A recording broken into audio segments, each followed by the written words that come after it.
அண்ணா சீரியல்ல இன்னைக்கு என்ன நடக்க போகுதுன்னு பார்க்கலாம் வாங்க வீடியோக்குள்ள போகலாம். சவுந்தரபாண்டி ஒத்த கல்ல நிற்கிறாங்க. அந்த வெறும்பையில் ஜெயிக்கணும்னா நான் ஒத்த கல்ல நின்று அந்த முருகனை வேண்டதை தவிர வேறு வழியே இல்லைன்னு சொல்லிட்டு இருக்கிறாங்க. அந்த இடத்துக்கு சிவபாலன் வராங்க. எப்போ முருகனே அந்த பக்கம் தான் நிற்கிறாரு அப்படிங்கிறாங்க. டேய் ஒத்த ஓட்டு அந்த வெறும்பையை மட்டும் இந்த எலெக்ஷனில் ஜெயிச்சிட்டா நான் உசுரோடவே இருக்க மாட்டேன், செத்து போயிடுவேங்கிறாங்க. எப்போ அதுக்காக இந்த கிறுக்குத்தனமெல்லாம் பண்ணிட்டு இருப்பியான்னு கேட்குறாங்க முத்துப்பாண்டி. எதுவாக இருந்தாலும் காலையில் பேசிக்கலாம், அந்த காலை இறக்கிட்டு வந்து படுப்பான்னு கூப்பிடுறாங்க முத்துப்பாண்டி. ஏய் எனக்கு இதுக்கு ஒரு முடிவு தெரியுற வரைக்கும் நான் காலை இறக்க மாட்டேன்னு நிற்கிறாங்க. முருகனா வந்து சவுந்தரபாண்டி காலை இறக்குன்னு சொல்ற வரைக்கும் நான் தவம் பண்ணிக்கிட்டே தான் இருப்பேங்கிறாங்க. முத்துப்பாண்டி இவளுக்கு ரெண்டு பத்தியும் வெளியே துரத்து இல்லைன்னா சாபம் மட்டுமேங்கிறாங்க. ஏய் நீங்க ரெண்டு பேரும் ஒழுங்காவே இருக்க மாட்டீங்களா? மூதேவிகளா போங்க உள்ள போங்க முதல்ல அப்படிங்கிறாங்க. ஒத்த காலில் வந்து பிரஷர் ஏறி கீழே விழுந்து பல்ல உடஞ்சிருங்க, ஏங்க இப்படி பண்றீங்கன்னு கேட்கறாங்க பாக்கியம். அம்மா அப்பாவுக்கு பல்ல உடஞ்சா கூட நல்லாத்தமா இருக்கும், ஒழுங்கா இருக்கிறது அந்த பல்லு ஒண்ணுதான், அதுவும் போயிட்டுதுன்னா நல்லா தான் இருக்கும் அப்படிங்கிறாங்க சிவபாலன். இதே ஒத்து ஓட்டி இரு வரேன்னு தடி எடுத்துக்கிட்டு துரத்துறாங்க. அச்சோ மாமா காலை கீழே வச்சுட்டீங்களேங்கிறாங்க எஸ்கி. ஏய் உன் பொண்டாட்டிக்கு கொழுப்பு பார்த்தியா, முதல்ல அவளை நசுக்கி வீட்டை விட்டு வெளியே அனுப்புறா அப்படிங்கிறாங்க. நான் தான் என்னமோ வற்புறுத்தி அவளை கூட்டிட்டு வந்த மாதிரி சொல்றீங்க, பஞ்சாயத்தில் அவள் காலில் விழுந்து கூட்டிட்டு வர சொன்னது நீங்க தான்ப்பா. உன் தம்பிக்கு நல்ல புத்தியை சொல்லி தூங்குறக்கு அனுப்பு, எனக்கு தூக்கம் வருதுன்ட்டு போறாங்க முத்துப்பாண்டி. ஏய் சவுந்தரம் ஏதாவது பண்ணி நம்ம ஜெயிச்சிடலாம், பொறுமையா இருங்கிறாங்க. என்னக்கா சொன்னேன், எனக்கு ஒன்றும் கேட்கல போ அப்படின்ட்டு சவுந்தரமும் போய் தூங்க போயிட்டாங்க. சண்முக வீட்டில் சண்முகம் யோசிச்சுட்டே இருக்கிறாங்க. அவளுக்காக எது செஞ்சாலும் எக்கு தப்பாவே நடக்குது. இப்போ வந்து அவள் ஏசினானா நான் என்ன பண்ணுவேன்னு தெரியலையேன்னு அப்படியே கண்ண மூடி படுத்துக்கிறாங்க. பரணி உள்ள வர்றாங்க. வரும்போது என்னடா தூங்கிட்டியா, ஏண்டா கொசு கடிக்கிறது கூட தெரியாமையே இப்படி தூங்குவேன் அப்படின்னு மேசியை முறுக்கி விடுறாங்க. ஐயோ நடிக்கிறது எவ்வளவு சிரமமா இருக்கு, அதுவும் தூங்குற மாதிரி நடிக்கிறது ரொம்ப கஷ்டமா இருக்குதுன்னு சண்முகம் அப்படியே மமட்டை கடிச்சிட்டு இறுக்கி கண்ணை மூடி படுத்துக்கிறாங்க. நான் ஒரு பொருள் வேணும்னு கேட்டா அதுக்காக நீ இப்படியா மேல இம்பிட்டு காதலா, ஏன் என் கண்ணை பார்த்து சொன்னா உனக்கு என்னவா, அதை மனசுக்குள்ளேயே போட்டு பூட்டி பூட்டி வச்சினா அதுக்கு பேர் காதல் இல்ல புதையல்டா. லவ் சொல்றதுக்கு உனக்கு எந்த தைரியமே இல்ல, மனசு பூரா இவ்வளவு லவ் வச்சுக்கிட்டு ஒண்ணுமே இல்லாத மாதிரி வெளியில நடிக்கிறியடா. முந்தியெல்லாம் உன்னை பார்க்கும்போது வெறும் சண்முகமா தான் தோணுச்சு, ஆனா இப்போ எனக்கு பார்க்க நீ அழகா தெரியறடா. என் லவ் நான் உனக்கு எப்படி சொல்றதுன்னு எனக்கு தெரியல அப்படின்னு நினைச்சிட்டு இருக்கும் போதே நான் இப்பவே கண்ணை பட்டக்குன்னு திறந்து அவகிட்ட லவ் யூ சொல்லிடலாமா அப்படின்னு யோசிக்கிறாங்க சண்முகம். டேய் நீ கோவக்கார மோரட தாடிக்கார, ஆனா உன்னை மட்டும் ஏன்டா எனக்கு இவ்வளவு பிடிக்குது, தூங்கும்போது கூட அழகாத்தான் இருக்க, ஆனா நான் எப்பதான் உன்கிட்ட லவ் சொல்ல போறேன்னு தெரியல. ஆனா முழிச்சா என்னால பேச முடியுமா என்னமான்னு தெரியல, ஆனா ரெண்டு பேருமே தூங்கிக்கிட்டே தான்டா முழிச்சுக்கிட்டு லவ் பண்றோம். பரணி சண்முகம் தூங்குறாங்கன்னு நினைச்சுக்கிட்டு அவங்க மனசுல உள்ள லவ் எல்லாம் கொட்டி தீர்க்கறாங்க. சரி சரி நீ இப்ப தூங்குடா, கண்ணு முழிச்சதுக்கு அப்புறம் பார்க்கலாம் அப்படின்னு சொல்லிட்டு ஐ லவ் யூ சொல்லி போய் படுக்கிறாங்க பரணி. பரணி படுத்ததும் கண்ணை மூடி தூங்கிடுறாங்க. சண்முகம் எழுந்திரிச்சு கொறாங்க. ஒருத்தர் குட் நைட் சொன்னா குட் நைட் சொல்லணும்னு சொன்னேன், படிச்ச புள்ள டாக்டர் நீ தானே சொல்லியிருக்க, இப்போ நான் குட் நைட் அப்படின்னு சொல்லிட்டு சண்முகம் தூங்குறாங்க. அடுத்த நாள் காலையில பாண்டியம்மா சவுந்தரபாண்டி முத்துப்பாண்டி 3 பேர் கலந்து பேசிட்டு இருக்கிறாங்க. அந்த இடத்துக்கு இசைக்கு காப்பி எடுத்துட்டு வராங்க. காப்பியை கொண்டு வந்து கொடுத்துட்டு நினைக்கிறாங்க, என்னது நேற்று நைட்டு ஒத்த காலையில நின்று தவம் பண்ணிட்டு இருந்தாரு மாமா, இப்போ என்னடானா கூடி கூடி கொண்டு பேசிக்கிட்டு இருக்கிறாங்களே, அப்படி என்னதான் ரகசியம் பேசுறாங்கன்னு தெரியலையே, சரி போய் கிட்ட நின்று கேட்போம் அப்படின்ட்டு எஸ்கி வந்து கிட்ட நிற்கிறாங்க. சவுந்தரபாண்டி கண்டுபிடிச்சிடுறாங்க. என்னல காப்பி கொடுத்துட்டியல கிளம்பு, எதுக்கு நிற்கிறேன்னு கேட்குறாங்க. இல்லை சீனி போதுமா இல்லை இன்னும் வேணுமான்னு கேட்கலான்னு நினைங்கிறாங்க. அதெல்லாம் போதும் போதும் போங்கிறாங்க. இந்த பாருங்க மாமா நான் உங்களை கேட்கல, ஏதோ உட்காந்துருக்காரு இன்ஸ்பெக்டர் அவரை கேட்கலான்னு நிற்கிறேங்கிறாங்க. இப்போ உனக்கு என்ன வேணும், அதெல்லாம் போதும் போங்கிறாங்க. என்ன எல்லாம் ரகசியமாக கூடி கூடி வந்து பேசுறீங்களே, அப்படி என்ன பேசுறீங்கன்னு கேட்குறாங்க எஸ்கி. வேற ஒன்றும் இல்லை, உன்னை கத்தியால் குத்தலாமா இல்லை தூக்கில் தொங்க விடலாமா இல்லை விஷம் வச்சு கொள்ளலாமான்னு நாங்கள் எல்லாரும் பேசிட்டு இருக்கோங்கிறாங்க பாண்டிமா. போடி ஓடுகளி மகளேங்கிறாங்க. என்ன கூடவே விஷ ஊசியும் போடலாமான்னு நீங்கள் யோசிக்கலையா அப்படிங்கிறாங்க எஸ்கி. பேசுங்க பேசுங்க பெரியத்தா, கூடி கூடி பேசுங்க, குப்புரடிக்கு பேசுங்க, உட்கார்ந்து பேசுங்க, என்னதான் கூடி பேசினாலும் ஒரு காரியமும் சாதிக்க முடியாது. ஏன்னு கேட்டா எங்க அண்ணன் பெரிய வீரம், உங்களால எல்லாம் ஒரு ஆணியும் பிடுங்க முடியாதுன்னு சொல்லிட்டு எஸ்கே அங்கிருந்து போறாங்க. நாங்க இதுக்குள்ள ஆணியை பிடுங்க போறோம். இல்லே பாத்தீங்களா சவுந்தரம் முத்துப்பாண்டி பாத்தியா, இந்த இவளை அடக்கி வைக்கிறதுக்கு இந்த வீட்டுல ஒரு ஆம்பளையும் இல்லையடா, உன் மருமவங்கிட்ட சொல்லு ஆம்பளைனா கண்ணு வெளியில அடக்கி வச்சிருக்கணும், அப்படி அடக்கி வைக்கிறான் அப்படிங்கிறாங்க. அந்த இடத்துக்கு பாக்கியம் வராங்க. ஏனுங்க உங்களுக்கு என்னாச்சு, எங்க உங்களுக்கு என்ன கோட்டியை பிடிச்சிருக்கு, தெரிஞ்சதும் கலெக்டர் ஆஃபீஸ்க்கு போகணும், நீங்க வெடிய வெடி ஆக்கி வச்சா நீங்க என்னடானா வெட்டியை உட்காந்து பேசிட்டு இருக்கிறீங்க, கத்தருக்கு மட்டும் வாய் நீளுதில்ல, புறப்படுறதுக்கு உடம்பு ஒத்துழைக்க மாட்டேங்குதான்னு கேட்கறாங்க பாக்கியம். அத்தைய பாத்துக்கோ, இதுதான் அவரோட பொண்டாட்டி அடக்கி வச்சிருக்கிற லட்சணத்தை நீயும் பாத்து கத்தேங்கிறாங்க முத்துப்பாண்டி. அதுக்குள்ள என்னைய சொல்ல வந்துட்டாருன்னு சொல்றாங்க முத்துப்பாண்டி.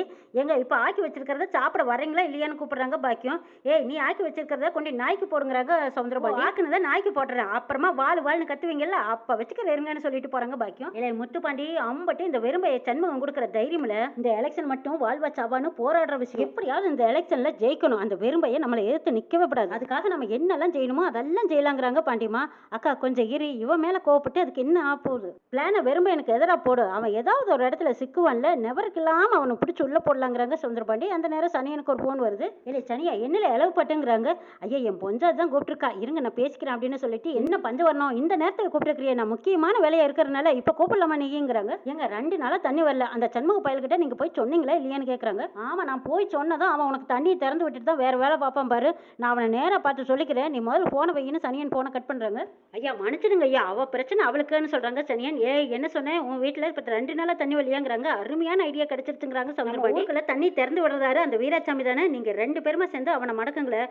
ஒரு பைப்ல கூட தண்ணி வரக்கூடாது. ஏய் சனியா, நீ என்ன பண்ற, அந்த வீராசாமிக்கு நிறைய தண்ணியை வாங்கி கொடுத்து அவனை மட்டை ஏக்கிடு. ஊருக்குள்ள எல்லா பைப்லையும் தண்ணி வரலைன்னா முதல் வேலையா என்ன செய்வாங்க, அந்த பிரசிடென்ட்டுக்கு தானே போன போட்டு சொல்லுவாங்க. அவன் என்ன பண்ணுவா, வீராசாமியை தேடுவான். வீராசாமியை இந்த சனியன் அவனை மட்டை ஏக்கி வச்சு இந்த வெறுமையை என்ன செய்வான், தானே தண்ணியை திறந்து நல்ல பையன் ஆகிறதுக்கு போவான். அந்த நேரம் பார்த்து அவங்க கதையை முடிக்க சொல்றியா, அந்த மாதிரி எல்லாம் செஞ்சுதான்ப்பா அது ஒண்ணும் ஆகாம போச்சு, முடியலையேங்கிறாங்க முத்துப்பாண்டி. அதை முட்டாப்பையில சொல்லி முடிக்கிறேன் கேளுடா. ஏய் சனியா, அந்த வெறும்பையை போய் தண்ணியை திறக்கிறதுக்கு முன்னாடியே நீ அந்த வாட்டர் டேங்குள்ள விஷத்தை கலக்கிடுடா சனியா. ஐயா ஊர் சனமே போயிருவாங்களா ஐயா. டேய் நான் சொல்ற விஷம் அப்படியே கொல்ற விஷம் கிடையாதுடா, அப்படியே இழுத்துக்கிட்டு கிடக்குற மாதிரி இருக்கணும். 100 பேர் 500 பேர் 1000 பேருன்னு ஆஸ்பத்திரியில போய் சேரணும். அதுக்கப்புறம் தான் உண்மை என்னன்னு தெரியும். இந்த சண்முக பையன் தானே தண்ணியை திறந்து விட்டான், அவன் தான் விஷத்தை கலந்துட்டான்னு எல்லாரும் சொல்லுவாங்க. அதுல எவனோ 2 பேர்த்துக்கு உசுறு போயிட்டாலும் நம்மளுக்கு நல்லது தானே. ஆக மொத்தத்துல சண்முகம் தான் தண்ணியை திறந்து விஷத்தை கலந்தான் அப்படின்னு சொல்லி டாப்னு சண்முகனை தூக்கி கொண்டு போய் உள்ள போட்டு இம்பிட்டு பெரிய கொலைகேச சண்முகம் பேர்ல இருந்தா அவன் எலெக்ஷன்ல நிக்க முடியாதுல்ல. அதுக்கப்புறம் 5 வருஷத்துக்கு நம்மளுக்கு எந்த பிரச்சனையும் இல்லை இல்லைங்கிறாங்க சவுந்தரபாண்டி. ஐயோ சவுந்தரம் உன் மண்டுக்குள்ள மூளை இருக்கா இல்ல மூளைக்குள்ள மண்டை இருக்கான்னு எனக்கு தெரியலடா. என்ன அறிவுன்னு பாண்டி அம்மா ரொம்ப புகழ்ந்து தள்ளுறாங்க சவுந்தரபாண்டி. ஐடியா அருமையான ஐடியா கொடுத்துருக்குப்பா. இன்னைக்கு நைட்டு மட்டும் பாரு என்ன ஆக போகுதுன்னு பாருங்கிறாங்க முத்துப்பாண்டி. சனியா, அந்த வீராசாமிக்கு வஞ்சனை இல்லாம தண்ணியை நிறைய வாங்கி ஊற்றி கொடுத்துரு. அவனை மட்டும் நல்லா மட்டையாக்கிடுடா. நீ மட்டையானே அப்புறம் நீ தொலைஞ்சிடுவே பாத்துக்கோங்கிறாங்க. ஐயா வேலைன்னு வந்துட்டா நான் அந்த மாதிரி எல்லாம் மட்டையாக மாட்டேன். இந்த ஐடியால மட்டும் நாம ஜெயிக்கலைன்னா எந்த ஐடியாலையுமே ஜெயிக்க முடியாதுப்பா. எப்போ இந்த எலெக்ஷன்லயும் நீ தான்ப்பா ஜெயிக்கிறேங்கிறாங்க. ஆமாட்டா நான் தான் ஜெயிக்க போறேன். செத்தா இன்னையோட சண்முகம் அப்படின்னு நினைச்சிட்டு இருக்காங்க சவுந்தரபாண்டி. நடுச்சாமத்துல சனியன் பொண்டாட்டியும் சேர்ந்து சண்முகத்துக்கு போன் பண்றாங்க. பரணி எழுந்திருச்சுக்கிறாங்க. சண்முகம் உன் போன் அடிக்குது பாரு என்னன்னு கேளுங்கிறாங்க. போன் அடிக்கிறது தெரியாத அளவுக்கு தூங்குவியாடாங்கிறாங்க. ஆமா சலுப்புல உறங்கிட்டு இருக்கும்போது யார் இந்த நேரத்தில் கூப்பிட்டுருக்கா, புது நம்பரா இருக்கே அப்படின்னு போன் அட்டன் பண்றாங்க சண்முகனே. நான் 4வது வார்டு நெய்க்கார் வீதியில இருந்து பேசுறேனே. எங்க பைப்ல தண்ணி வரல, புள்ளவட்டிகளை வச்சுக்கிட்டு தண்ணி வராம எம்பிட்டு சிரமமா இருக்கு தெரியுமா. வீரசாமி இந்நேரம் மோட்டர் திறந்து தண்ணி போட்டுட்டு இருப்பானேங்கிறாங்க. எங்க தண்ணி எல்லாம் வரல, காத்து தான் வருது. விடுச்சு வந்துருச்சு. புள்ளவட்டியில குளிப்பாட்டி பள்ளிக்கூடம் தட்டுவேனா இல்ல சமைப்பேனா, புருஷக்காரனை வேலைக்கு தட்டுவேனா. சரி இருங்க நான் போன் போட்டு சொல்றேங்கிறாங்க சண்முகம். ஆமா அவன் எங்க போன் எடுக்கிறான், குடியார பையன் எங்கேயோ குடிச்சு போட்டு கிடப்பான் போல இருக்கு. நானும் அவனுக்கு போன் பண்ணி பார்த்துட்டு தான் திரும்ப உனக்கு கூப்பிட்டுருக்கேங்கிறாங்க. அண்ணே தண்ணி மட்டும் இல்லைன்னா பொம்பளை பாடு பெரும் பட போயிருமனே அப்படின்னு சொல்லிட்டு இருக்காங்க. ஓ சரி நான் வந்து திறந்து விடுறேன். ஆமா உன் பேர் என்ன அப்படின்னு கேக்குறாங்க சண்முகம். பேசவே பஞ்சவரணம் போனை கட் பண்ணிக்கிறாங்க. டே என்னடா ஆச்சுன்னு பரணி கேக்குறாங்க. இந்த தண்ணி திறந்து விடுவானே வீராசாமி 4வது வாட்டுக்கு தண்ணி வரலையா, அதான் போன் பண்ணி கூப்பிடுறாங்கிறாங்க. அதுக்கு நீ போய் என்னடா பண்ண போறேன்னு கேக்குறாங்க பரணி. தண்ணி இல்லைன்னு கெஞ்சுறாங்க. நான் போய் மோட்டர் போட்டு வரேங்கிறாங்க. ஏண்டா அதுக்குன்னு இந்த நேரத்துல போவேன், ராத்திரியில யாரடா சமைக்க போறா, விடிஞ்சு எந்திரிச்சு போகலாமலங்கிறாங்க பரணி. இல்ல வீட்டுல பிள்ளைங்க எல்லாம் இருப்பாங்கல்ல, தண்ணி இல்லைன்னா சிரமம் இல்லையா, ஏண்டா அசதின்னு தூங்குனியல்ல, நல்லா தூங்கி எந்திரிச்சு போனா என்னன்னு கேக்குறாங்க பரணி. இல்ல ஊர் பிரச்சனைன்னு வந்துட்டா தூக்கத்தையா பாப்பாங்க, போய்த்தானே ஆகணுங்கிறாங்க சண்முகம். டைம் ரொம்ப ஆயிடுச்சு, நீ தனியா போகாத, யாரையாவது கூட துணை கூட்டிட்டு போங்கிறாங்க பரணி. இல்ல நான் தூக்கம் கெட்டதும் இல்லாம இன்னும் 4 பேர்த்தோட தூக்கத்தை கெடுக்கணுமா, அதெல்லாம் ஒண்ணும் வேண்டாம் நானே போயிட்டு வரேங்கிறாங்க.